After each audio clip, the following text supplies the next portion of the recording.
तो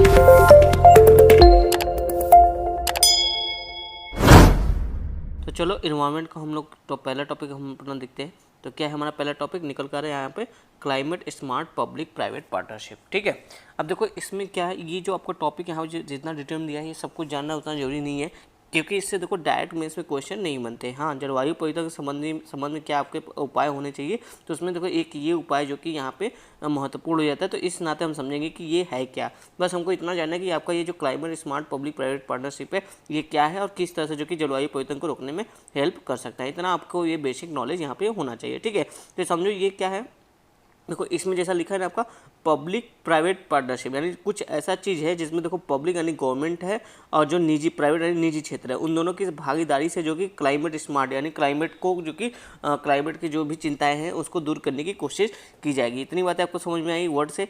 तो देखो यहाँ बोला जा रहा है कि जलवायु संबंधी वित्त में पर्याप्त वृद्धि करने के लिए, यानी कि फंड जुटाने के लिए यहाँ पे बात हो जाएगी, यानी फाइनेंस जो फंड की हमेशा प्रॉब्लम होती है उसके सोल्यूशन के लिए क्लाइमेट स्मार्ट पीपीपी यानी पब्लिक प्राइवेट पार्टनरशिप जो कि भूमिका देखोगे तो महत्वपूर्ण हो जाती है। तो ये किससे संबंधित है, यानी क्लाइमेट जो आपका है पेरिस क्लाइमेट या वगैरह जो भी क्लाइमेट चेंज वगैरह हो रहा है काफ़ी तेज़ी से, तो उससे निपटने में जो कि यह सहायक होगा किस आधार पे, फंड के आधार पे, यानी ये जो कि एक तरह से फंड रेज करने का काम करेगा, जिसमें देखो कौन होंगे, आपका गवर्नमेंट भी होगी, साथ ही निजी क्षेत्र भी इसमें शामिल होंगे। तो उम्मीद है आपको समझ में आ गया होगा climate smart public private partnership क्या है, इसकी विशेषता वही सब बातें की जा रही है कि इसमें देखो गवर्नमेंट और निजी क्षेत्र दोनों एक साथ मिलकर काम कर। देखो यहाँ बताया जा रहा है कि हमें इसकी आवश्यकता क्यों है या फिर इसका लाभ क्या होगा, इस तरह से आप समझो। जो क्लाइमेट स्मार्ट पीपीपी है यानी पब्लिक प्राइवेट पार्टनरशिप, तो इसका क्या लाभ होगा या फिर हमें ये इसकी आवश्यकता क्यों है, तो इस तरह की बात यहाँ पे कही जा रही है। तो देखो सिंपल सी बात है, जब यहाँ पे निजी क्षेत्र अपना फंड वगैरह निवेश करेंगे तो जो पूंजी की कमी होती है ना उसकी उपलब्धता हमको हो जाएगी, पूंजी की कमी नहीं होगी क्लाइमेट चेंज से हमको लड़ने के लिए। ठीक है,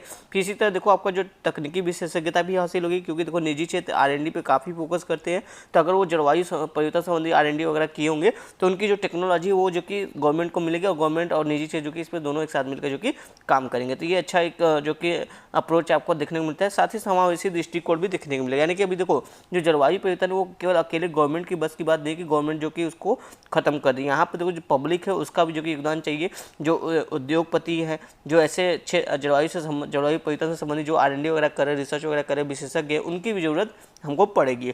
तो इसीलिए बोला जा रहा है कि इसे एक तरह से देखो कि गवर्नमेंट का रोल यहाँ पर नहीं देखने को मिला, यहाँ पर निजी क्षेत्र भी आएंगे तो एक तरह से समावेशी दृष्टिकोण भी यहाँ पे देखने को मिलेगा। साथ ही देखो जो कार्य संचालन है उसकी दक्षता में भी सुधार होगा। जैसे आपने देखा होगा बहुत से ऐसे सरकारी, आप स्कूल का एग्जाम्पल ले लो, तो सरकारी स्कूल देखो सरकारी स्कूल के टीचर जो कि काफ़ी अच्छे से नहीं पढ़ाते हैं, ठीक है, लेकिन वही अगर प्राइवेट स्कूल के जो टीचर है वो कम तनख्वाह, सरकारी स्कूल से टीचर की सैलरी जो कि कम होती है प्राइवेट टीचर की, फिर भी वो जो कि सरकारी स्कूल से बेटर पढ़ाते हैं। राइट, क्यों? क्योंकि देखो उनके कार्य की दक्षता में बराबर जो कि जो प्राइवेट क्षेत्र होते हैं वो जो कि बराबर निगरानी रखते हैं, उनको जो सैलरी देते हैं उसके आधार पर जो कि उनसे काम करवाते हैं। लेकिन जो सरकारी क्षेत्र के लोगों को देखो तो काम थोड़ा सा जो काम में एक तरह से कर लो आलस से दिखाते हैं, ठीक है, बहुत अच्छे से काम नहीं करते एक्टिव होके। तो वही बोला जाएगा अगर देखो निजी क्षेत्र इसमें आएगा तो जो कार्य दक्षता है उसमें भी सुधार देखने को हमको मिलेगा। साथ ही देखो बेहतर कार्यान्वयन होगा और सेवा वितरण होगा, मतलब जो आपको पर्यावरण से संबंधित जो सर्विस वगैरह होगी वो अच्छी मिलने लगेगी। और साथ ही देखो बेहतर वित्तीय प्रभावन क्षमता, यानी जो आपका फाइनेंस का उसका देखो अच्छे से यूज भी किया जाएगा। अब यहाँ पे देखो बताया जाएगा कि कुछ क्लाइमेट स्मार्ट पीपीपी व्यवस्था के कुछ एग्जाम्पल बताए जा रहे हैं, ये आप जरूर इसको नोट करिएगा कि जब भी आप इसके बारे में कुछ लिखेंगे तो आप एग्जाम्पल जरूर लिखिएगा। जैसे बोला जाए कि आपका कौन सा ऐसा संस्था है P4G। देखो P4G का मतलब कि P 1 टाइम G जो कि 4 बार है, ठीक है, G 4 बार है, तो 4 बार G का अलग अलग मतलब है। जैसे तो बोला जाए कि आपका partnering for green growth and global goals, तो ये 4 बार G आपका है। तो partnering for green growth and global goals 2030 है, ये भी क्या है आपका क्लाइमेट स्मार्ट पीपीपी का एक उदाहरण है।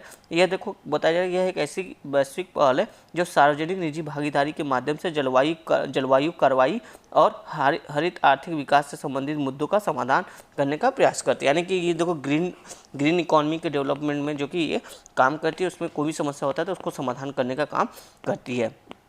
इसी तरह एक और उदाहरण देखो आपका कम्युनिटी डेवलपमेंट कार्बन फंड है, ठीक है, ये क्या करता है, ये भी देखो एक पीपीपी फंड है जो कार्बन बाजारों में कार्बन के उत्सर्जन की लागत प्रभावी ढंग से कम करता है, यानी जो कार्बन का उत्सर्जन है उसको उसके लागत को कम करता है। और कार्बन उत्सर्जन को कम करने वाले जितने भी टेक्नोलॉजी वगैरह है ना, उसको देखो समर्थन उन सभी परियोजना को या फिर उस टेक्नोलॉजी को या फिर उन R&D को जो कि समर्थन प्रदान करता है। तो इस तरह से देखो कार्बन का उत्सर्जन कम करने का प्रयत्न कर रहा है आपका कम्युनिटी डेवलपमेंट कार्बन फंड। इसी तरह देखो भारत में भी एक आपका है national action plan on climate change, यह भी देखो PPP को इसमें बताया कि ये भी देखो PPP के आधार पर जो कि आपका ये भारतीय स्तर पे कार्यक्रम है। तो इस तरह से हमने यहाँ पे ये जो आपका ये टॉपिक था ये हमने काफ़ी डिटेल से यहाँ से देखा और समझा। अब देखो यहाँ पे क्लाइमेट स्मार्ट PPP के संबंध में कुछ चुनौतियाँ बताई जा रही है।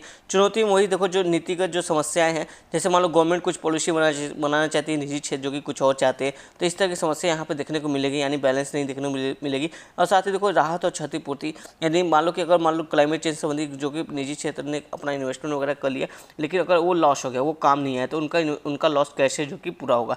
यहाँ पे उसी को रिलेट करके यहाँ बोला जाए कि बीमा विकासशील देशों में देखोगे जितने कॉमर्शियल मार्केट के लोग होते हैं मैक्सिमम, वहाँ पे उनका जो कि इंश्योरेंस वगैरह नहीं किया जाता है, खासकर ये जो आपका क्लाइमेट चेंज से संबंधित चीज़ें होती है। तब अगर उनका इंश्योरेंस वगैरह नहीं होगा तो जो निजी क्षेत्र के पैसे होंगे वो तो अगर मान लो डूब गए, इन्वेस्टमेंट उन्होंने किया पर अच्छा जो कि रिजल्ट नहीं मिला, तो उनके जो कि पैसे डूब जाएंगे। इसलिए बोला कि कम से कम इंश्योरेंस तो होना चाहिए। इस तरह की बातें यहाँ पे कही जा रही है और यही कुछ चुनौतियों की बातें यहाँ पे की जा रही है। जैसे बोला कि उचित समन्वय का अभाव, गवर्नमेंट और निजी क्षेत्र के बीच में जोखिम संबंधी भागीदारी जो होगी, उसमें जो कि किसका भागीदारी ज़्यादा होगा, किसका कम होगा, और एक मूल्यांकन तंत्र यानी ऑडिट करने का जो एक तंत्र है उसका भी अभाव। तो इस तरह के कुछ कॉमन से प्रॉब्लम की बात की जा रही है जो कि खास इंपॉर्टेंट नहीं है आपके मेंस के हिसाब से। बस आप ये जानते रहिए कि क्लाइमेट स्मार्ट PPP क्या होता है। इसके जो एक दो एग्जांपल यहाँ पे दिए हैं वो आप ध्यान में रखिए, कहीं एस्से में आ गया, कहीं क्वेश्चन आंसर में आ गया, एथिक्स वगैरह में आ गया, तो वहाँ पर आप जो कि ये अपना जो कि लिख सकते हैं। देखते हैं हमारा अगला टॉपिक क्या है, संरक्षित ग्रह रिपोर्ट। अब यहाँ ग्रह का मतलब वो जो आपका विनस मरकरी है वो नहीं है, ठीक है। यहाँ पे ग्रह से मतलब क्या है, अर्थ, आपकी जो पृथ्वी है उसकी बात की जा रही है। और संरक्षित यानी पृथ्वी के संरक्षण, किसकी संरक्षण, जो पृथ्वी पे जो बायोडाइवर्सिटी है उसके संरक्षण से संबंध में ये बात कर रही है यहाँ पे, ठीक है। यानी पृथ्वी के बायोडाइवर्सिटी को संरक्षण के संबंध में जो कि एक रिपोर्ट जारी की गई जिसका क्या नाम है, संरक्षित ग्रह रिपोर्ट, जिसको प्रोटेक्टेड प्लानेट रिपोर्ट 2020 भी कहा जा रहा है। अब PT के लिए इंपॉर्टेंट हो जाता है कि इसको कौन रिलीज करता है, राइट। तो देखो इसको UNEP IUCN और नेशनल जियोग्राफिक सोसाइटी द्वारा जो कि इसको मतलब ये तीनों लोग जो कि मिलकर जो कि इस रिपोर्ट को इस रिपोर्ट को प्रदर्शित करते हैं, ठीक है। तो इस तरह की बात यहाँ पे कही जा रही है। अब देखो इस रिपोर्ट की विशेषता क्या है। अब देखिए जो आपका प्रोटेक्टिव एरिया की बात कहा जा रहा है ना यहाँ पे, प्रोटेक्टेड प्लानेट या संरक्षित, तो संरक्षित मतलब कि संरक्षित क्षेत्र मतलब ऐसे जैसे बायोडाइवर्सिटी क्षेत्र हो गया आपका, जैसे यहाँ देखो नेशनल पार्क है, बायोस्फीयर रिजर्व है, और आपका जो भी जैसे कम्युनिटी रिजर्व है, तो ये सभी क्या है, एक संरक्षित क्षेत्र बायोडाइवर्सिटी को कंजर्व करने के लिए, राइट। तो उन्हीं ये जो आपका संरक्षित क्षेत्र इन्हीं की बात कहा जा रहा है, इसी के बारे में जो कि आपका रिपोर्ट यहाँ पे निकला है। तब बोला जा रहा है इस रिपोर्ट में देखो क्या खास बात है, तो बोला जा रहा है कि वर्ष 2010 से देखोगे तो संरक्षित क्षेत्र है, साथ ही देखो OECM का मतलब होता है अदर इफेक्टिव कंजर्वेशन मेजर, यानी कि संरक्षित क्षेत्र के अलावा भी और कुछ ऐसे क्षेत्र हैं जहाँ पे जो कि हल्के फुल्के जो कि संरक्षण का प्रयास चल रहा है, ठीक है। प्रॉपर नहीं, लेकिन हाँ थोड़ा बहुत वहाँ पे भी उस एरिया को भी कंजर्व करने की बात चल रही है, ऐसा कुछ बात हो रही है। तो यानी कि जो संरक्षित क्षेत्र है या फिर अदर जो कि कंजर्वेटिव क्षेत्र है, तो उसमें देखो बताया जा रहा है कि 2010 से अब तक देखोगे तो 82% जो जितने देश है 82% देश उसमें उन्होंने जो कि इसमें वृद्धि अपना दिखाया है। यानी कहने का मतलब ये है कि जो संरक्षित क्षेत्र है जितने भी विश्व में देश है उसमें से देखो जो 82% देश है उन्होंने जो कि अपने संरक्षित क्षेत्रों में वृद्धि की, यानी कि उन्होंने अधिक से अधिक नेशनल पार्क को घोषित किया, अधिक से अधिक देखो बायोस्फीयर रिजर्व बनाए हैं, और इस तरह से जो कि कम्युनिटी रिजर्व वगैरह बनाए हैं, इस तरह से जो कि अपना संरक्षित क्षेत्र में वृद्धि की है। तो इस तरह से यहाँ पर रिपोर्ट में बात बताया जा रहा है। और साथ ही देखो यहाँ पर बोला जा रहा है कि इससे अब तक शामिल किए गए कुल क्षेत्र के 42% भाग के पिछले दशक में शामिल किया गया था, जिसमें सर्वाधिक वृद्धि किसमें, समुद्री और तटीय क्षेत्र, यानी जो आपका कंजर्वेटिव जो समुद्री एरिया है और तटीय एरिया है उसमें जो कि सबसे ज़्यादा वृद्धि हमको देखने को मिली है। तो इस तरह की बात यहाँ पे कही जा रही है। अब देखो इसमें कुछ चुनौतियाँ भी बताई जा रही है कि जो आपका कंजर्वेटिव एरिया है उसमें कुछ चुनौतियाँ बताई जा रही है। तो उस चुनौतियों में देखो बोला जा रहा है जो आपका विकास संबंधी जो कार्य है, ठीक है, और जो आपका ये संरक्षण बायोडाइवर्सिटी को संरक्षण संबंधी कार्य है, जैसे कि एक तरफ आपका डेवलपमेंट है, एक तरफ आपका क्या है, बायोडाइवर्सिटी का संरक्षण है। तो डेवलपमेंट और संरक्षण दोनों एक साथ करने में जो कि काफ़ी चुनौतियां हमको देखने को मिल सकती है। तो इस तरह की यहाँ की चुनौतियाँ बोला जा रहा है। और साथ ही बोला जा रहा है कि जो संरक्षित क्षेत्र हैं या फिर ऐसे क्षेत्र जो अभी संरक्षण उनकी जरूरत है, तो ऐसे क्षेत्रों के बारे में डेटा की काफ़ी कमी है। तो इस डेटा के अभाव के कारण जो कि प्रॉपर नीतियाँ नहीं बन पा रही, तो ये भी एक बड़ी चुनौती हमको देखने को मिल रही है। तो इस तरह से यहाँ पे इसकी चुनौतियाँ कुछ बताई जा रही है संरक्षित क्षेत्रों के बारे में। और सुझाव के बारे में बोला जा रहा है कि यही कि देखो हमको जो कि मिलजुल के काम करना चाहिए, यानी जो आपका एनजीओ इस संबंध में है, सरकारी क्षेत्र, निजी क्षेत्र, जो स्थानीय लोग हैं, स्वदेशी लोग हैं, तो मतलब वो सभी जो कि मिलजुल के जो कि प्रोटेक्टेड कर सकते हैं। तो तभी जो कि हम जो कंजर्वेटिव एरिया को बढ़ा सकते हैं। तो इस तरह की बातें यहाँ पे कही जा रही है। अब रिपोर्ट के बारे में समझो। रिपोर्ट में बताया जा रहा है कि ये जो रिपोर्ट है ये देखो 2 वर्ष में एक बार जो कि निकाला जाता है, यानी कि ये देखो द्विवार्षिक रिपोर्ट है, 2 साल में एक बार निकाला जाता है। बोला जा रहा है इसमें विश्व के संरक्षित यानी प्रोटेक्टेड और कंजर्व यानी प्रिजर्व क्षेत्रों की स्थिति का आकलन किया जाता है कि विश्व में कहाँ पे देश, कौन से देशों ने अपना जो कि कंजर्वेटिव, कितने कंजर्वेटिव एरिया रखे हैं, कितना प्रिजर्व एरिया रखा है। तो इस तरह की बातें इस रिपोर्ट में कही जा रही है। अब देखो OECM क्या है, वही आपको यहाँ बताया कि other effective area based conservation measure, यानी कि कुछ और एरिया है जहाँ पे कंजर्वेशन मेजर लिए जा रहे हैं। तो इससे क्या होगा, जैसे मान लो कुछ ऐसे बायोडाइवर्सिटी है, उसको देखो इन सिटू में उनको संरक्षण प्रदान करने की कोशिश की जा रही है। मतलब कुछ ऐसे जीव जिसका अस्तित्व अभी हल्का फुल्का खतरे में नजर आ रहा है, पूरी तरह से नहीं, तो उनको देखो इन सिटू, मतलब जहाँ उनका आवास है, जो नेचुरल आवास है, वहीं पर जो कि उनके संरक्षण संबंधित काम किए जा रहे हैं। अब थोड़ा सा देखो यहाँ पे यह जो कि देखो जो बायोडाइवर्सिटी से संबंध है, बायोडाइवर्सिटी को प्रोटेक्ट करने से संबंधित है। तो जो आपका एक आईची टारगेट आता है जो कि आपका देखो कन्वेंशन ऑन बायोलॉजिकल डाइवर्सिटी का जो आपका नगोया 2010 में जो कि नगोया वाला सेशन हुआ था, नगोया में CBD का जो सेशन हुआ था 2010 में, तो इसमें देखो एक टारगेट रखा गया था, मतलब एक बायोडाइवर्सिटी को कंजर्व करने के लिए एक प्लान रखा गया था 10 वर्षों का। देखो यहाँ पे लिखा है 10 वर्षीय एक कार्य योजना जो कि आपका 2010 में नगोया में फाइनल हुआ था। इसी को बोला जा रहा है कि आईची बायोडाइवर्सिटी, ठीक है, जिसमें क्या कहा गया था कि सभी देशों और हितधारकों को जैव विविधता की सुरक्षा एवं लोगों को इससे प्राप्त होने वाले लाभ प्रदान करने के लिए कार्रवाई करना है, यानी कि बायोडाइवर्सिटी को हमको कंजर्व करना है, बायोडाइवर्सिटी से जो भी लाभ हो रहा है उसको शेयर करना है। तो इस तरह की बात जो कि आपका आईची टारगेट में बायोडाइवर्सिटी को लेकर रखा गया था। तो ये भी आप समझिए कि आईची टारगेट किससे संबंधित है, बायोडाइवर्सिटी को कंजर्व करने से संबंधित है। कहाँ से ये स्टार्ट हुआ था, जो आपका CBD का कन्वेंशन चलता है 2010 में आया था, नगोया में हुआ था, वहीं से जो कि आईची टारगेट अगले 10 वर्षों के लिए एक प्लान के रूप में आया था। तो ये हमने जो कि अपना आईची टारगेट के बारे में समझ लिया। और साथ ही देखो आईची टारगेट का एक और लक्ष्य है, क्या लक्ष्य नंबर 11 क्या है, इसका उद्देश्य है कि 2020 तक 17% स्थलीय भूभाग और अंतर्देशीय जल पारिस्थितिक तंत्र तथा 10% तटीय एवं महासागरीय क्षेत्रों का संरक्षण करना है। यानी कि जिन जिन देशों में देखो महासागर यानी तट वगैरह है, तो वो देश जो कि अपने तटों का कम से कम 10% एरिया को जो कि प्रोटेक्टेड करेंगे, और साथ ही जो स्थलीय क्षेत्र है उसमें से कम 17% जो कि क्षेत्रों को जो कि प्रोटेक्टेड या कंजर्व करने की कोशिश करेंगे। तो इस तरह से ये भी आपका टॉपिक जो कि है क्या था, प्रोटेक्टेड प्लानेट रिपोर्ट वाला, वो भी यहाँ पे खत्म होता है। छोटा सा टॉपिक था, बस थोड़ा सा जानते रहिए कि किससे संबंधित है। प्रीलिम्स के लिए ज़्यादा इंपॉर्टेंट है, हम मेंस के लिए भी कह सकते हो कि इस तरह का भी कुछ मतलब रिपोर्ट वगैरह आया था जहाँ पे बताया जाए कि हम जो कि बायोडाइवर्सिटी में अच्छा काम कर रहे हैं, कंजर्वेशन एरिया जो कि बढ़ा रहे हैं। तो इस तरह की बातें यहाँ पे ओवरऑल कही जा रही है। चलिए अपना अगला टॉपिक हमारा क्या है, वैश्विक मीथेन आकलन यानी ग्लोबल मीथेन असेसमेंट। देखो ये आपका एक रिपोर्ट है, ग्लोबल मीथेन असेसमेंट, जिसको किसके द्वारा जारी किया जाता है, आपका climate and clean air coalition plus UNEP और climate and clean air coalition के द्वारा मिलकर जो कि आपका ग्लोबल मीथेन असेसमेंट रिपोर्ट जारी किया जाता है। तो पीटी के लिए ये इंपॉर्टेंट हो गया कि ग्लोबल मीथेन असेसमेंट रिपोर्ट किसके द्वारा जारी होता है, आप ये यहाँ पे ध्यान रखिएगा। अब देखो इसमें कुछ बताया जा रहा है कि ये जो आपका मीथेन का इमिशन है ना, यहाँ बताया जा रहा है कि कैसे जो कि यहाँ पे देखने को मिल रहा है कि मानव जनित देखो कुछ क्रियाकलाप है जिसके कारण मीथेन का उत्सर्जन हो रहा है, साथ ही कुछ नेचुरल भी चीज़ें हैं जिसके कारण मीथेन का उत्सर्जन हो रहा है। यानी ऑरेंज कलर में जो चीज़ें दिखाई रही है क्या है, मानवजनित, और ग्रीन कलर यानी ये नेचुरली जो कि मीथेन का भी उत्सर्जन होता रहता है, वो बताया जा रहा है यहाँ पे।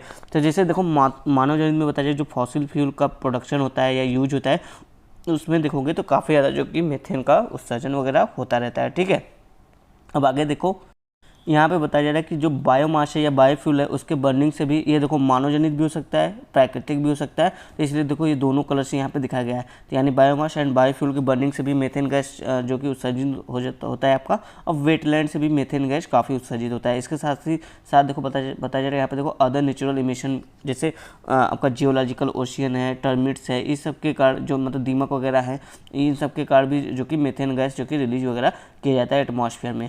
ठीक है, तो और कुछ मीथेन गैस आपका सॉयल में भी सिंक होते हैं। तो इस तरह से जो कि पूरा मीथेन गैस का किस तरह से जो कि हमारे वायुमंडल में मीथेन गैस उपस्थित है इस तरह की चीज़ें यहाँ पे बताई जा रही है। कुछ मानव जनित है, कुछ प्राकृतिक के जनित मतलब प्रकृति द्वारा भी है, ठीक है। अब थोड़ा सा मीथेन के बारे में जानते हैं कि मीथेन क्या है। तो देखो मीथेन आपका एक शॉर्ट लिव्ड क्लाइमेट पोल्यूशन है, ठीक है। मतलब इसकी जो इसका जो वायुमंडल में बने रहने की क्षमता है वो बहुत कम होता है, अल्पायु के लिए होता है। मान के चलो लगभग 10 साल के लिए, लगभग 1 दशक तक यह वायुमंडल में बनी रहती है। लेकिन जो आपका कार्बन डाइऑक्साइड है वो देखो काफ़ी लंबे समय तक जो कि वायुमंडल में बनी रहती है एज कम्पेयर टू मीथेन। लेकिन अब देखो ये भले ही शॉर्ट लिव्ड है, ठीक है, एक सेकेंड पॉपअप पर है, देखो ये भले ही एक शॉर्ट लिव्ड है लेकिन इसका जो वायुमंडल प्रभाव है वो कार्बन डाइऑक्साइड से लगभग 25 गुना अधिक है। यानी कि ये देखो आपका ग्रीन हाउस गैस है जो कि वायुमंडल को कार्बन डाइऑक्साइड की तुलना में 25 गुना ज़्यादा गर्म करता है आपका मीथेन गैस, ठीक है। और ये भी ध्यान रखना पीटी के हिसाब से ये कैसा है, शॉर्ट लिव्ड क्लाइमेट पोल्यूटेंट एक तरह से है आपका। और साथ ही देखो यहाँ पर बताया जा रहा है यह जो आपका ओजोन है ना, मीथेन गैस जो धरातलीय ओजोन है उसके निर्माण में योगदान देता है, जो कि एक तरह से खतरनाक वायु प्रदूषक है। यहाँ पे इस तरह की बात यहाँ पे पता चले कि एक जो आपका मीथेन गैस है जो आपका धरातलीय ओजोन गैस है, जो यानी पृथ्वी के सतह जो ओजोन गैस का निर्माण होता है उसके निर्माण में जो कि सहायक होता है। और एक तरह से देखो जो ये जो हमारे सांसों में इस तरह से जो हम श्वसन क्रिया करते हैं तो उसमें अगर ये गैस आते हैं तो ये देखो एक तरह से खतरनाक पोल्यूटेंट माने जाते हैं। तो इस तरह की बातें यहाँ पे की जा रही है। साथ ही देखो यहाँ बताया जा रहा है कि मानव जनित मीथेन उत्सर्जन के कारण निर्मित धरातलीय ओजोन से विश्व में प्रतिवर्ष लगभग 5 लाख लोगों की असामयिक मृत्यु हो जाती है। यानी मीथेन देखो इस तरह से भी समझ सकते हो कि कितना खतरनाक है। इससे लगभग देखो 5 लाख लोगों की हर साल मृत्यु हो रही है। अब यहाँ पे देखो एक अच्छा ग्राफ बताया गया जो कि आप अपने मेंस के आंसर राइटिंग में कोट कर सकते हो। ये ग्राफ देखो 1984 से 2019 के बीच का दिखाया जा रहा है। यहाँ पे बताया जा रहा है कि किस तरह से मीथेन का जो कि एमिशन बढ़ता जा रहा है। और ये देखो पीपीपी मतलब यहाँ पे क्या है, पार्ट्स पर बिलियन, यानी पर 1 बिलियन पार्टिकल में 1 पार्ट मीथेन का है। तो उस आधार पर बताया जा रहा है देखो कितना तेज़ी से ये बढ़ता जा रहा है। तो देखो आपको कितने 1984 से यहाँ से आपका बढ़ना शुरू हुआ। तो पहले देखो 1984 से लेकर 1990 के आसपास देखो काफ़ी तेज़ी से बढ़ा, फिर थोड़ा बहुत गिरावट अप डाउन के साथ जो कि 2005 तक इसका अप डाउन लगा रहा। लेकिन फिर 2005 से 2015 तक देखोगे फिर तेज़ी से बढ़ा, और 2015 के बाद से 2020 के बीच में देखोगे यानी 2019 के बीच में तो और तेज़ी से ये जो कि इसके एमिशन की दर है वो काफ़ी तेज़ी से विश्व में बढ़ने लगी, ठीक है। तरह से इस ग्राफ के थ्रू हमने देखा कि कितना तेज़ी से जो कि मीथेन गैस का एमिशन हमको देखने को मिल रहा है। साथ ही हम लोग भी और भी ये देख लेते हैं कि मीथेन गैस एमिटर, सबसे ज़्यादा मीथेन गैस कौन एमिटिंग करता है। तो 2018 तक की रिपोर्ट में आप देखोगे तो चाइना जो कि सबसे सर्वाधिक जो कि मीथेन गैस एमिट करता है। जितना वो CO2 एमिट करता है उतना ही लगभग मीथेन भी एमिट करता है। दूसरे नंबर पर कौन आता है, इंडिया आता है, ठीक है। दूसरे नंबर पर आपका इंडिया आता है, फिर पहले चाइना, फिर इंडिया, फिर थर्ड नंबर पे आपका USA आता है, और 5th नंबर पे ब्राज़ील आता है। 4th नंबर पे और कोई कंट्री है, याद नहीं आ रहा मुझे, आप चेक करके कमेंट में बताइएगा 4th नंबर पे कौन सी कंट्री है जो कि मोस्ट एमिटर है आपका मीथेन के लेकर, ठीक है। अब देखो यहाँ पे बताया जा रहा है कि जलवायु परिवर्तन के कारकों में कार्बन डाइऑक्साइड के बाद मीथेन का ही स्थान आता है। यानी कि जो आपका जलवायु परिवर्तन के कारक है उसमें देखो सबसे सर्वाधिक इफेक्ट डालने वाला कौन सा कारक है, आपका CO2 है। उसके बाद कौन आता है, आपका मीथेन जो कि 2nd नंबर पे आता है, ठीक है। तो यानी मीथेन काफ़ी खतरनाक गैस आपका एक तरह से है। यहाँ पे इस तरह की बातें की जा रही है। अब देखो यहाँ पे बोला जाए कि मानव जनित उत्सर्जन को कम करना है, यानी कि हमको देखो इसके उपाय में बताया जा रहा है कि हम मीथेन गैस एमिटिंग को कैसे कम कर सकते हैं। तो यहाँ बताया जाए कि जो मानव जनित उत्सर्जन है उसको कम करना, तो एक रिपोर्ट के हिसाब से बताया जाए कि अगर हम 45% मीथेन गैस का उत्सर्जन कम कर देते हैं 2045 तक, तो लगभग वो जो टेम्परेचर हमारा ग्लोबल टेम्परेचर है उसमें लगभग 0.3 डिग्री जो कि हम उसमें कमी करने में सक्षम हो जाएंगे। तो इस तरह की बात बताई जा रही है। साथ ही देखो संबंधी भिन्न संभाव्यता, यानी कि अलग अलग देश और अलग अलग क्षेत्रों के लिए देखो अलग अलग उपाय हो सकते हैं। क्योंकि यहाँ पे देखो बताया जैसे आप देखो चीन में जो कि आपका मीथेन गैस का उत्सर्जन अधिक से अधिक किसके द्वारा होता है, जो कोयला उत्पादन होता है और पशु के द्वारा जो कि सबसे ज़्यादा होता है। जबकि भारत में देखोगे मीथेन गैस सर्वाधिक किससे उत्पन्न होता है, आपका जो अपशिष्ट होते हैं यानी जो कूड़ा कचरा होता है उससे ज़्यादा निकलता है। यानी कि अलग अलग देश में मीथेन गैस अधिक निकलने के अलग अलग कारक हो सकते हैं। तो इसलिए हमको देखो अलग अलग देशों में अलग अलग जो कि इस पर काम करना चाहिए, तब जाके हम जो कि मीथेन गैस के उत्सर्जन को कम कर सकते हैं। देखो अगला क्या बोला जाए कि मीथेन उत्सर्जन को कम करने के संबंध में अन्य अनुशंसाएं, यानी कि अन्य क्या तरीका हो सकता है मीथेन गैस के उत्सर्जन को कम करने के लिए। तो बोला जाए कि व्यवहारात्मक परिवर्तन, यानी कि लोगों को व्यवहार परिवर्तन लाना कैसे, तो बोला जाए यहाँ से देखो कृषि से होने वाले उत्सर्जन को रोकना, यानी जो एग्रीकल्चर से जो मीथेन वगैरह उत्सर्जित होती है उसको रोकना, और खाद्य पदार्थों की बर्बादी और हानि को कम करना। क्योंकि देखो यही जब खाद्य पदार्थ सड़ेंगे गलेंगे तो इसी से जो कि मीथेन गैस वगैरह निकलता रहता है। तो इस तरह का प्रबंधन करना। साथ ही पशुधन प्रबंधन में सुधार करना, और स्वास्थ्य के लिए हितकर आहार, यानी जो आपके लिए, जिसे देखो बोला जाए कि शाकाहारी और अथवा मांस और दुग्ध उद्योग संबंधी घटकों की कम मात्रा वाला भोजन ग्रहण करना है। यानी कि हमको देखो बहुत ज़्यादा देखो शाकाहारी भी नहीं करना है, बहुत ज़्यादा मांस भी नहीं खाना है, एक तरह से जो कि संतुलित भोजन करना है। और इसमें देखो इस तरह से अगर हम इस तरह से अपना व्यवहार परिवर्तन करेंगे अपने भोजन को लेकर, तो मीथेन गैस उत्सर्जन में कमी निश्चित रूप से आ सकती है। साथ ही बोला जाए कि अन्य मुख्य उपाय देखो, जैसे बोला जाए जो आपके ठोस अपशिष्ट है ना उसका कुशल उपचार करना और नवीकरणीय ऊर्जा का उपयोग करना, साथ ही मीथेन के उत्सर्जन पर वैश्विक करारोपण आरोपित करना। यानी कि जो देश मान लो कोई कंट्री है, अगर वो मीथेन सबसे ज़्यादा उत्सर्जित होता है, जैसे देखो आपका कार्बन टैक्स आता है ना, उसी तरह आप मीथेन टैक्स भी ग्लोबल लेवल पे ला सकते हैं, ताकि कोई भी देश जो कि अगर अत्यधिक मीथेन उत्सर्जित करे तो उसको जो कि उत्सर्जन करने पर अधिक से अधिक उत्सर्जन एक सीमा के बाद अगर उत्सर्जित करे तो उसको जो कि एक तरह से दंड लगे। इस तरह का प्रावधान किया जा सकता है आपका मीथेन टैक्स का, कार्बन टैक्स की तरह, ठीक है। साथ ही अन्य बाधाएं भी आ सकती हैं, जैसे कि मीथेन उत्सर्जन को कम करने के, जैसे देखो जो वित्तीय संसाधन है, मान लो अब कोई भी काम करेंगे तो उसके लिए पैसा चाहिए ना, तो पैसे का ऐसा मैनेजमेंट वगैरह करना, जैसे आपका अगर जैसे इसके लिए देखो उपाय क्या हो सकता है, जो आपका बजट आता है हर साल का, तो उसमें देखो एक हिस्सा बजट का मान के चलो 5% जो कि आप इस तरह से जो आपका पोल्यूटेंट वगैरह उत्सर्जन होता है उसको रोकने के लिए काम में लगा सकते हैं। फिर साथ ही देखो आवश्यक रूप से सबको जागरूकता का प्रसार करना, ये तो देखो एकदम अहम हो जाता है। अगर लोग जागरूक ही नहीं होंगे तो फिर ये मीथेन गैस एमिशन या फिर CO2 एमिशन या फिर जो भी पोल्यूशन वगैरह एमिटिंग होता है उसका ठीक से निस्तारण नहीं हो पाएगा। तो इसलिए सबको जागरूक होना काफ़ी इंपॉर्टेंट है। फिर उसके बाद बोला जा रहा है यहाँ पर कि उत्पादन की विधियों में आवश्यक परिवर्तन करना, यानी कि कोई भी लोग अगर देखो कुछ उत्पादित कर रहे हैं और उससे देखो मीथेन गैस ज़्यादा एमिट हो रहा है, तो हमको इस तरह के फैक्ट्री वगैरह में जाके जो कि इस पर रोक टोक लगाना चाहिए और किसी और दूसरे तरीके का दूसरे टेक्नोलॉजी का प्रयोग करना चाहिए, जिससे कि मीथेन गैस का एमिशन कम हो। तो इस तरह से देखो यहाँ पे कुछ उपाय बताया जा रहा है कि आपका मीथेन गैस को कैसे हम कम कर सकते हैं। अब यहाँ पे देखो आपका PT के लिए इंपॉर्टेंट टॉपिक आ जाता है UNEP के बारे में, और साथ ही इसके साथ साथ आपका जो आपका climate and clean air coalition है, जिसके द्वारा ये रिपोर्ट जारी की गई थी इन दोनों के द्वारा, तो उनके बारे में यहाँ पे थोड़ा सा PT के बारे में इन्फॉर्मेशन दिया है। तो पढ़ लेते हैं, जान लेते हैं हम भी कि क्या दिया है। तो बोला जा रहा है कि जो आपका UNEP है, इसी के अंतर्गत देखो जो आपका स्टॉकहोम सम्मेलन हुआ था 1972 का, वो किसके अंतर्गत हुआ था, UNEP के अंतर्गत ही हुआ था, जिसकी स्थापना 1972 में की गई थी, ठीक है। अब आगे देखो यहाँ पर बोला जा रहा है कि यह सतत विकास के लिए संयुक्त राष्ट्र यह सतत विकास के लिए संयुक्त राष्ट्र 2030 एजेंडा के तत्वाधान में काम करता है। यानी कि हमारा जो 2030 SDG गोल है ना, उसके अंतर्गत जो कि UNEP उसी के तहत जो कि UNEP काम करता है, इसी को ध्यान में रखकर जो कि अपने सारे काम वगैरह करता रहता है। फिर देखो यहाँ पर बताया जाए कि यह वैश्विक पर्यावरण एजेंडा को निर्धारित करता है, सतत विकास के पर्यावरणीय पक्षों के सुसंगत कार्यान्वयन को बढ़ावा देता है और वैश्विक पर्यावरण के आधिकारिक समर्थक के रूप में कार्य करता है। मतलब इसके क्या काम है वो यहाँ पे बताया जा रहा है। जो मोटा समझो तो वैश्विक पर्यावरण के संरक्षण के संबंध में ये UNEP आपका काम करता है। और UNEP का आपका हेडक्वार्टर देख लो कहाँ पर है, केन्या नैरोबी में है। और UNEP में देखो यहाँ पर बताया जा रहा है UNEP के द्वारा कुछ रिपोर्ट वगैरह भी जारी की जाती है। हर साथ ये रिपोर्ट इंपॉर्टेंट हो जाता है। हो सकता है हमसे PT में पूछ ले कि ये रिपोर्ट किसने जारी की है, तो हम लोग कुछ रिपोर्ट देख लेते हैं जो UNEP जारी करती है। तो पहला रिपोर्ट आपका क्या आ रहा है, ग्लोबल इन्वायरमेंट आउटलुक रिपोर्ट, और उसके बाद एडाप्टेशन गैप रिपोर्ट यानी अनुकूलन अंतराल रिपोर्ट, ट्रिपल इमरजेंसी रिपोर्ट, ये देखो इंपॉर्टेंट है, ये ध्यान रखना आप इस बार प्रैक्टिकली। ट्रिपल इमरजेंसी रिपोर्ट किसके द्वारा जारी की जाती है, UNEP के द्वारा जारी की जाती है, ठीक है। उसका नेक्स्ट देखो आपका cooling emission and policy synthesis report यानी शीतलन उत्सर्जन और नीति संश्लेषण रिपोर्ट। और साथ ही देखो आपका इसे अंतर्राष्ट्रीय ऊर्जा एजेंसी यानी IEA के सहयोग से जो कि UNEP जो कि निकालता है आपका कौन सा report, cooling emission and policy synthesis report IEA निकालती है प्लस UNEP निकालती है, ठीक है, ये ध्यान रखिएगा आप। फिर चलिए अब समझते हैं यहाँ पे climate and clean air coalition, इसके बारे में थोड़ा समझ लेते हैं। ये देखो 2019 में शुरू हुआ था, तो ये लेटेस्ट है, तो आप इसके बारे में जरूर जानते रहिए। और यह किसके लिए आया था, जलवायु की रक्षा तथा वायु गुणवत्ता में सुधार, यानी इसके दोहरे काम है। एक तो हमको जो वायु की क्वालिटी है उसमें भी सुधार करना है, साथ ही जो जलवायु है, जलवायु परिवर्तन वगैरह हो रहा है उसके संबंध में भी काम करना है। इसके लिए देखो अब साथ ही ये बोला जा रहा है कि भारत इस संघ का सदस्य है कि नहीं, climate and clean air coalition का। जी हाँ, भारत जो कि इसका सदस्य है। अब देखो इसमें कौन कौन लोग आते हैं, देखो जो प्रतिबद्ध गवर्नमेंट होती हैं, NGO होते हैं, व्यावसायिक संगठन, वैज्ञानिक संस्थान, नागरिक समाज, ये सभी जो कि इसमें इसके मेंबर या इसके सहभागी हो सकते हैं। और साथ ही देखो यहाँ पे बोला जाए कि यह लघु अवधि वाले जलवायु प्रदूषण की मात्रा को कम करने वाले उपायों के माध्यम से जलवायु संरक्षण की और वायु की गुणवत्ता में सुधार करने के लिए प्रतिबद्ध है।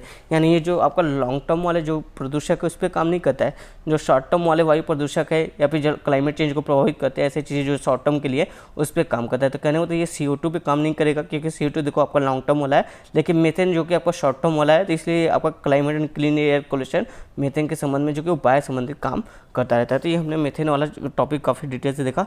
चलिए चलते अपने अगले टॉपिक पे। अगला हमारा टॉपिक किससे संबंधित है, फ्लाई ऐश से संबंधित है। ठीक है, फ्लाई ऐश काफ़ी मतलब लगभग देख लो पिछले 1 साल से काफ़ी ज़्यादा जो कि न्यूज़ में बना हुआ है। तो बोला जा रहा है कोयला और लिग्नाइट आधारित ताप विद्युत संयंत्रों के लिए फ्लाई ऐश का उपयोग करने संबंधित नए नियम जो कि मिनिस्ट्री ऑफ इन्वायरमेंट है उनके द्वारा जो कि नए नियम जारी किए गए, जो कि आपका थर्मो पावर प्लांट है और उनके द्वारा जो फ्लाई ऐश रिलीज होती है उनके लिए। ठीक है, तो एक नए नियम कुछ वगैरह जो कि लागू किए गए हैं इस संबंध में। तो समझ लेते हैं कि फ्लाई ऐश क्या होता है। तो बोला जा रहा है यहाँ पे देखो, फ्लाई ऐश कोयला आधारित विद्युत संयंत्रों का उपोत्पाद यानी बाई प्रोडक्ट होता है। यानी देखो जब पावर प्लांट से जो कोयला आधारित पावर प्लांट है यहाँ से जब बिजली संयंत्र कोयला जलता है तो कोयले की राख होती है ना, उसी को क्या बोलते हैं हम लोग, फ्लाई ऐश। भी देखो घरों में जब भी अगर ठंडी वगैरह में कोयला वगैरह जलाया होगा तो आप देखते हो कि उस जो कोयले की आग होती है उसके साथ साथ जो देखो कुछ हल्का का ऐसे उड़ता हुआ नजर आता होगा ऊपर छोटा। ठीक है, यही जो हल्का का उड़ता है ऊपर वो क्या कहलाता है, फ्लाई ऐश। तो इसी के बारे में बात की जा रही है, यानी इसी का जो कि निपटान या निस्तारण करने के लिए कहा जा रहा है। चूँकि देखो ये फ्लाई ऐश जो कि आपका क्या है, एक तरह से ये प्रदूषक है, ये देखो वायु को प्रदूषित करता है और अगर जल में मिल गया तो जल को भी प्रदूषित करता है। तो इसलिए इसका जो कि पर्यावरण के लिए देखो नुकसानदेह है, इस वजह से जो कि इसका उपयोग करने के लिए बात की जा रही है। उम्मीद आपको समझ में आ गया होगा कि फ्लाई ऐश क्या है। ठीक है, अब देखो बोला जा रहा है इसके बारे में और बताया जा रहा है, यह एक महीन बारीक चूड़ के रूप में होता है जिसमें पर्याप्त मात्रा में सिलिका, एल्युमिनियम और कैल्शियम के ऑक्साइड पाए जाते हैं। यानी इसमें देखो ये मुख्य जो कि आपका तत्व पाए जाते हैं। साथ ही इसके अलावा देखो आर्सेनिक, बोरान, क्रोमियम, सीसा या लेड आदि की मात्रा भी आपका फ्लाई ऐश में पाई जाती है। ये आप ध्यान रखना कि फ्लाई ऐश में किसकी मात्रा पाई जाती है। कल को आपका पीटी में पूछा जा सकता है कि फ्लाई ऐश में पाया जाता है क्या क्या, सिलिका, एल्युमिनियम, कैल्शियम के ऑक्साइड, आर्सेनिक, बोरान, क्रोमियम और लेड वगैरह भी पाए जाते हैं। तो ये ध्यान रखना। और बोला जा रहा है देखो इससे वायु और जल प्रदूषण होता है, इसलिए जो कि इसके निस्तारण के लिए जो कि प्रावधान किया जा रहा है, इसके संबंध में नियम कानून बनाए जा रहे हैं। अब देखो यहाँ पे बोला जा रहा है कि जो ये भारत में जो कि फ्लाई ऐश की मात्रा क्यों अत्यधिक है, यहाँ पे ये बताया जा रहा है। तो बोला जा रहा है कि जो भारतीय कोयला होता है वो निम्न श्रेणी का होता है, इसलिए इसमें राख यानी ऐश की मात्रा आयातित कोयले की तुलना में अत्यधिक होती है। यानी जो हम जो कोयला बाहर से मंगवाते हैं ना वो देखो थोड़ा सा उच्च क्वालिटी का होता है एज कम्पेयर टू भारतीय कोयला जो इंडियन कोयला है। ठीक है, इसलिए देखो जो आयातित कोयला होता है उसमें देखो जो राख होता है वो थोड़ा कम निकलता है, लेकिन जो भारतीय कोयला है वो निम्न श्रेणी का है, तो इसमें ये जो फ्लाई ऐश है आपका ये ज़्यादा मात्रा में निकलता रहता है। तो वही बात यहाँ पर बोला जा रहा है कि जो देखो बोला जाता है यहाँ पे आयातित कोयले में जहाँ राख की मात्रा 10 से 15% होती है, वहीं भारतीय कोयले में राख की मात्रा 30 से 45% तक होती है। तो इस वजह से देखो यहाँ पे जो भारतीय कोयले का अत्यधिक उपयोग होता है विद्युत उत्पादन में, इस वजह से यहाँ पे देखो जो राख की मात्रा है वो उसका देखो बहुत ज़्यादा जो कि हमारे देश में उसका उत्सर्जन वगैरह होता रहता है। तो देखो यहाँ पर बोला जा रहा है चूँकि भारत में कुल विद्युत उत्पादन में से लगभग 55% विद्युत का उत्पादन कोयला और लिग्नाइट आधारित ताप विद्युत संयंत्रों द्वारा होता है, इसलिए भारत में फ्लाई ऐश अत्यधिक मात्रा में वर्ष 2018-19 में देखो तो कितना लगभग 22.6 करोड़ टन उत्पन्न हो गया है। ठीक है, इतना फ्लाई ऐश जो कि एक साल में 22.6 करोड़ टन जो कि आपका फ्लाई ऐश उत्सर्जित हो गया है। क्यों? क्योंकि यहाँ पर देखो लगभग 55% जो आपका इलेक्ट्रिसिटी का उत्पादन कोयला आधारित जो विद्युत संयंत्र है उसके द्वारा जो कि उत्सर्जन होता है। तो इतने बड़े मात्रा में अगर कोयला का उपयोग होगा तो इसके राख भी इतने ज़्यादा निकलेंगे ही। तो अब देखो यहाँ पर बताया जा रहा है कि हालांकि 22.6 करोड़ टन में से लगभग 83% फ्लाई ऐश का उपयोग कर लिया जाता है। अब कहाँ इस फ्लाई ऐश का प्रयोग किया जाता है ये देखो ये चार्ट के थ्रू बताया जा रहा है यहाँ पे।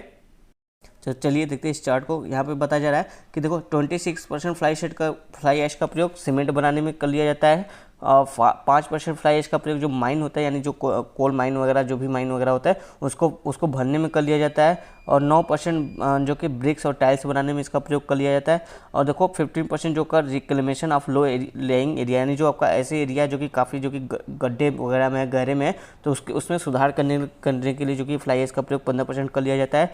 और इसी तरह देखो डाइक रेजिंग में 10%, रोड्स फ्लाईओवर वगैरह बनाने में 9%, एग्रीकल्चर में 0%, कंक्रीट वगैरह में 1%, यानी अदर में आपका ये सब चीज़ आ जाता है 8% अदर में यूज होता है। और 17% देखो जो आपका फ्लाई ऐश होता है वो अनयूटिलाइज होता है, यानी कि उसका यूज वगैरह नहीं कर पाते हम। तो सबसे ज़्यादा कहाँ यूज हो रहा है, सीमेंट वगैरह में यूज हो रहा है, और ब्रिक्स टाइल्स में यूज हो रहा है, और लो एरिया जो है वहाँ के उसमें सुधार करने के लिए यूज हो रहा है, रोड्स फ्लाई वगैरह में यूज हो रहा है। तो आप ये मोटा मोटा ध्यान रखिए कि फ्लाई ऐश का जो कि हमारे देश में कहाँ कहाँ यूज हो रहा है, ठीक है। तो अब चलिए यहाँ पे इसके आगे पढ़ते हैं। यहाँ पे बोला जा रहा है जो नई अधिसूचना जारी की गई है, यानी जो नए नियम लाए गए हैं वो क्या है, वो क्या बात करते हैं हम यहाँ पे समझते हैं। तो देखो बोला जाए कि वर्ष 1999 में प्रथम बार जो कि फ्लाई ऐश का उपयोग करने संबंध में अधिसूचना जारी की गई थी। तो ऐसा नहीं कि ये पहली बार जो कि फ्लाई ऐश से संबंधित कोई आपका अधिसूचना जारी की जा रही है। 1999 में जो कि पहली बार जो कि इसके संबंध में अधिसूचना जारी की गई थी। अब जो देखो जो 1999 में था तो उसका क्या उद्देश्य था कि अगले 10 सालों में यानी कि वर्ष 2009 तक भारत में फ्लाई ऐश के 100% उपयोग को सुनिश्चित करना था। यानी कि जितने भी फ्लाई ऐश भारत में उत्सर्जित होता है उन सबका जो कि 100% हमको जो कि कहीं ना कहीं उपयोग कर लेना है, इस तरह का जो कि लक्ष्य रखा था। इसके बाद वर्ष 2016 में इसी प्रकार की अधिसूचना जारी की गई। वर्तमान अधिसूचना का उद्देश्य अगले 3 से 5 वर्षों में फ्लाई ऐश का 100% उपयोग करने संबंधी प्राप्त करना लक्ष्य है, ठीक है। यानी जो आपकी नई फ्लाई ऐश की नीति लाई गई है, इसका क्या मकसद है कि अगले 3 से 5 वर्षों में 100% जो कि फ्लाई ऐश का उपयोग हमको करना है, ठीक है। यहाँ पे इस तरह की बात कही जा रही है। अब देखो आगे जो बताया जा रहा है कि क्या निकट भविष्य में ताप विद्युत संयंत्रों को 3 वर्षों की अवधि में फ्लाई ऐश के 100% औसतन उपयोग की लक्ष्य को रखा गया है। अब आगे देखो इसके लिए क्या किया गया है, कुछ देखो यहाँ पे बताया जा रहा है प्रदूषणकर्ता द्वारा क्षतिपूर्ति के भुगतान का सिद्धांत भी रखा गया, यानी कि अगर जो इस नियम को पूरा नहीं करता है उसके लिए देखो कुछ दंड का भी प्रावधान किया गया है। कितना यहाँ पे देखो बताया जा रहा है कि ऐसे ताप विद्युत संयंत्र जिनके द्वारा देखो अगर वार्षिक आधार पर या फिर 3 वर्षों की अवधि में कम से कम अगर 80% ये अपने जो फ्लाई ऐश है उसका उपयोग नहीं करते हैं तो उन पर देखो प्रति टन का हिसाब से 1000 रुपये जो कि जुर्माना लगाया जाएगा। तो यानी कि इस पर जुर्माना का भी प्रावधान कर दिया गया है अब नई नीति में आपका। और इसके अलावा देखो बोला जा रहा है यहाँ पे जुर्माना के अलावा और क्या बोला जा रहा है, इस नियम का अनुपालन नहीं करने वाले विद्युत संयंत्रों को 300 किलोमीटर की परिधि में, यानी जहाँ पे कोई पावर प्लांट है उसके चारों तरफ 300 किलोमीटर के एरिया में 300 किलोमीटर के एरिया में संबंधी गतिविधियों में संलग्न अभिकरणों को निःशुल्क राख उपलब्ध करानी होगी।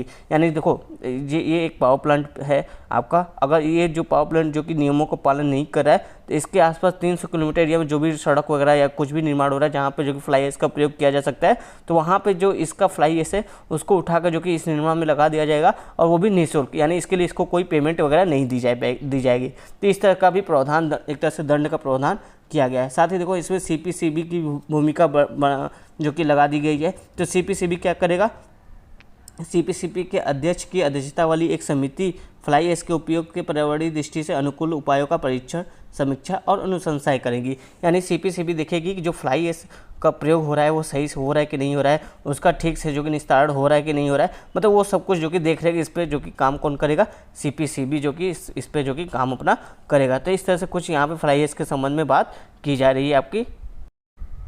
अब आपको यहाँ पे आपको बताया जा रहा है कि कार्यान्वयन संबंधी कुछ समस्या, यानी जो ये आपको नई पॉलिसी लाई गई है इसको इम्प्लीमेंट करने में कुछ समस्याएं हैं। जैसे बोला जा रहा है यहाँ पे देखो पहला पॉइंट में निकल के आ रहा है कि जो आपका लीगेसी ऐश है इसके संबंध में क्या समस्या हो सकती है इस पॉलिसी से। तो बोला जा रहा है कि मार्च 2019 तक देखोगे तो लीगेसी ऐश का भंडार 1.6 अरब टन था। इसका उपयोग करने के लिए 10 वर्षों के अतिरिक्त अवधि मिलने से राख का व्यापक ढेर संचित हो जाएगा।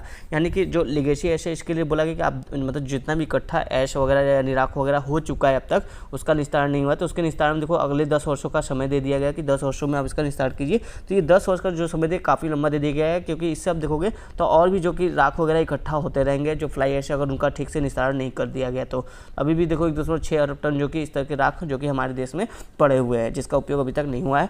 साथ ही देखो यहाँ पे बोला जा रहा है कि और नेक्स्ट समस्या में क्या आ रहा है कि विद्युत ताप विद्युत संयंत्रों की तकनीकी सीमा, यानी जो विद्युत संयंत्र उनकी देखो टेक्नोलॉजी जो कि सीमित है, उनके पास नई टेक्नोलॉजी नहीं है, जिसकी वजह से देखो जो राख निकल रहा है या तो उसको कम कर सके या तो फिर उसका उचित निस्तारण वगैरह कर सके। तो इस तरह की बात यहाँ पे कही जा रही है। साथ ही देखो जो जुर्माने की राशि का अनुपालन संबंधी व्यय से कम होना, यहाँ पे बताया जा रहा है कि यह आर्थिक रूप से ताप विद्युत संयंत्रों को हतोत्साहित करेगा। यानी जो जुर्माना लगाया गया है तो उसके आधार पर बोला जा रहा है कि जो विद्युत संयंत्र है उसको यह हतोत्साहित करेगा, क्योंकि बाजार में प्रतिस्पर्धा के कारण अधिकांश ताप विद्युत संयंत्र अनुपालन संबंधी अतिरिक्त व्यय को वहन नहीं कर पाएंगे। यानी यहाँ बोला जाए कि जो पावर प्लांट है बोला जा रहा है उनके लिए कि ये देखो ऑलरेडी जो कि मार्केट में काफ़ी कंपटीशन कर रहे हैं, ठीक है। अब इस पर देखो अलग से अगर आप जो कि इस तरह का बर्डन पैसे का डालोगे, 1,000 रुपये पर टन के हिसाब से पैसों का बर्डन डालोगे तो ये कम्पीट नहीं कर पाएंगी मार्केट में। इस तरह से इस पर जो कि अतिरिक्त भार पड़ेगा तो ये बंद होने के कगार पर भी आ सकती हैं। तो इस तरह की बात, यानी जुर्माना जो यहाँ पर लगाया जा रहा है उसके विपक्ष में जो कि तर्क दिया जा रहा है। फिर आगे देखो बोला जा रहा है कि जो ताप विद्युत संयंत्र है आपका पावर प्लांट, उनके द्वारा सीमित आंकड़े उपलब्ध कराना। मतलब देखो वो ऐसे फ्लाई ऐश से संबंधित जो जुर्माना है उससे बचने के लिए जो कि सीमित आंकड़े उपलब्ध कराएंगे। जब सीमित आंकड़े डेटा वगैरह उपलब्ध कराएंगे, थोड़े बहुत डेटा उपलब्ध कराएंगे, तो क्या होगा, इससे फ्लाई ऐश का एक तरफ कहीं ना कहीं राख जमता जाएगा, ढेर बनता जाएगा, उसका उचित से निस्तारण वगैरह नहीं हो पाएगा। तो वे फॉरवर्ड में बात की जा रही है। तो वे फॉरवर्ड में बताया जा रहा है देखो हमको देखो निगरानी करने के लिए किस तक ड्रोन और सैटेलाइट का प्रयोग करना चाहिए कि कहाँ पे जो कि अत्यधिक जो कि इस तरह के फ्लाई ऐश जो कि इकट्ठा हो रहा है, और उस पर देखो जुर्माना अधिरोपित करने की व्यवस्था भी सुनिश्चित करनी चाहिए। साथ ही देखो बोला जा रहा है आपका यहाँ पे कहा जा रहा है जो आपका फ्लाई ऐश है इसके निस्तारण में देखो वैज्ञानिक विधियों का प्रयोग करना चाहिए। जैसे आपका शुष्क फ्लाई ऐश निस्तारण प्रणाली या फिर आर्द्र फ्लाई ऐश निस्तारण प्रणाली, ये दो देखो साइंटिफिक मेथड है जिससे इसका जो कि निस्तारण किया जा सकता है। फिर देखो यहाँ पे बोला जा रहा है साथ ही जो आपके फ्लाई ऐश के संबंध में जो उपयोग करता है, मतलब जिनको फ्लाई ऐश की ज़रूरत है, ऐसे लोगों की पहचान करना और जहाँ पर फ्लाई ऐश उत्सर्जन हो रहा है, इन दोनों को देखो एक प्लेटफॉर्म देना चाहिए। मतलब एक प्लेटफॉर्म, कोई एक ऐसा एप्लीकेशन या वेबसाइट वगैरह होना चाहिए जहाँ पे फ्लाई ऐश का भंडार जितना हो रहा है, जहाँ मतलब जितने पूरे देश में कहाँ कहाँ फ्लाई ऐश ज़्यादा है वो पूरा डेटा वहाँ पे होना चाहिए, और जिसको जरूरत होगा वो इस साइट पे जाकर जो कि वहाँ से फ्लाई ऐश वगैरह खरीद सकता है। तो इस तरह का कुछ होना चाहिए। जैसे ऐश ट्रैक के बारे में बात किया जा रहा है। एक सेकेंड, ये ऊपर क्यों चला गया। जैसे आपका देखो जो ऐश ट्रैक है उसके इस तरह का कुछ प्रोविजन किया जा सकता है ताकि जो इसके उपयोग करता है वो भी आसानी से यहाँ जो फ्लाई ऐश की पहुँच तक पहुँच सके। साथ ही देखो यहाँ पे बोला जाए कि उद्योग और शिक्षा जगत, यानी कि हमारे पाठ्यक्रम में फ्लाई ऐश के उपयोग के संबंध में जो कि एक विषय के रूप में इसको, मतलब एक टॉपिक के रूप में इसको जोड़ा जाना चाहिए, और फ्लाई ऐश का क्या क्या उपयोग हो सकता है, इसके संभावित उपयोग और उपयोग को जो कि खोजा जाना चाहिए। इस तरह की बात यहाँ पे कही जा रही है। साथ ही देखो बोला जाए कि ताप विद्युत संयंत्रों को फ्लाई ऐश के उपयोग को बढ़ाने के लिए अपने अपने ताप विद्युत संयंत्रों में फ्लाई ऐश के उपयोग के सभी संभावित माध्यमों का अन्वेषण करना चाहिए और उन्हें बढ़ावा देना चाहिए। यानी कि देखो पावर प्लांट में जहाँ भी जो कि आपका फ्लाई ऐश का उपयोग हो सकता है, जितनी संभावित क्षेत्र है उस तरह सभी क्षेत्रों में जो कि इसका उपयोग करना चाहिए, और ऐसे उपयोगों को जो कि प्रमोट भी करना चाहिए। साथ ही इसको देखो इससे संबंधित कुछ और सुर्खियों की बात की जा रही है यहाँ पे।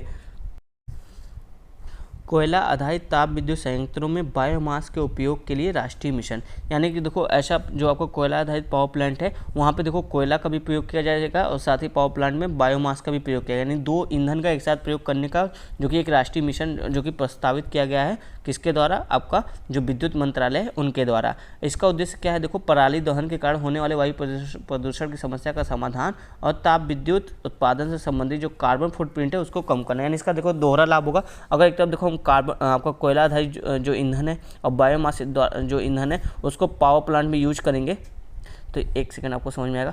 मान लो ये हमारा पावर प्लांट है, यहाँ पे एक कोल आधारित जो कि ईंधन है और आपका जो कि बायोमास आधारित ईंधन है, इन दोनों ईंधन का अगर प्रयोग करेंगे तो ऑब्वियस बात है, यानी जो कोयला का कम थोड़ा सा उपयोग होगा क्योंकि बायोमास वाला ईंधन भी आ गया यहाँ पे, तो कोयला का कम उत्सर्जन होगा, तो यानी जो कार्बन फुटप्रिंट है वो भी घटेगा। तो यही बोला जा रहा है यहाँ पे। देखो इससे संबंधित जो कार्बन फुटप्रिंट है वो भी कम होगा और वायु प्रदूषण की जो समस्या है वो भी कम होगी।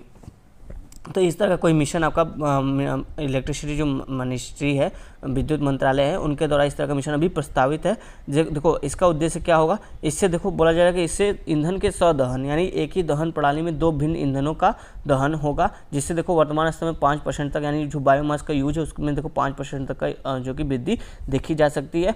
साथ ही देखो बोला जा रहा है यहाँ पे कि जो अत्यधिक मात्रा में जो सिलिका और क्षार निकलता है इससे जो आपका पावर प्लांट से, तो उसके समाधान के लिए बॉयलर के डिजाइन में अनुसंधान और विकास संबंधी गतिविधियों को भी इससे बढ़ावा मिलेगा। साथ ही बोला जाए कि बायोमास पैलेट्स और कृषि संबंधी अवशिष्ट अवशेषों की आपूर्ति श्रृंखला एवं विद्युत संयंत्रों तक इसके परिवहन से संबंधित बाधाओं का समाधान होगा। यानी जो आपका जो एग्रीकल्चर से संबंधित जो भी अपशिष्ट वगैरह निकलते रहते हैं उनका हम जो कि इस तरह से निस्तारण वगैरह भी कर सकते हैं आपका ईंधन के सदहन का उपयोग करके। तो इस तरह का भी एक आपका प्रस्तावित है, अभी ऐसा कुछ आया नहीं, तो आप एक वे फॉरवर्ड में जो कि इस तरह की चीज़ें लिख सकते हैं। तो काफ़ी अच्छा से जो कि आपका फ्लाई ऐश वाला टॉपिक यहाँ पे कवर होता है। तो नेक्स्ट टॉपिक क्या है आपका? हिम तेंदुआ, उसको हम देखते हैं, ठीक है।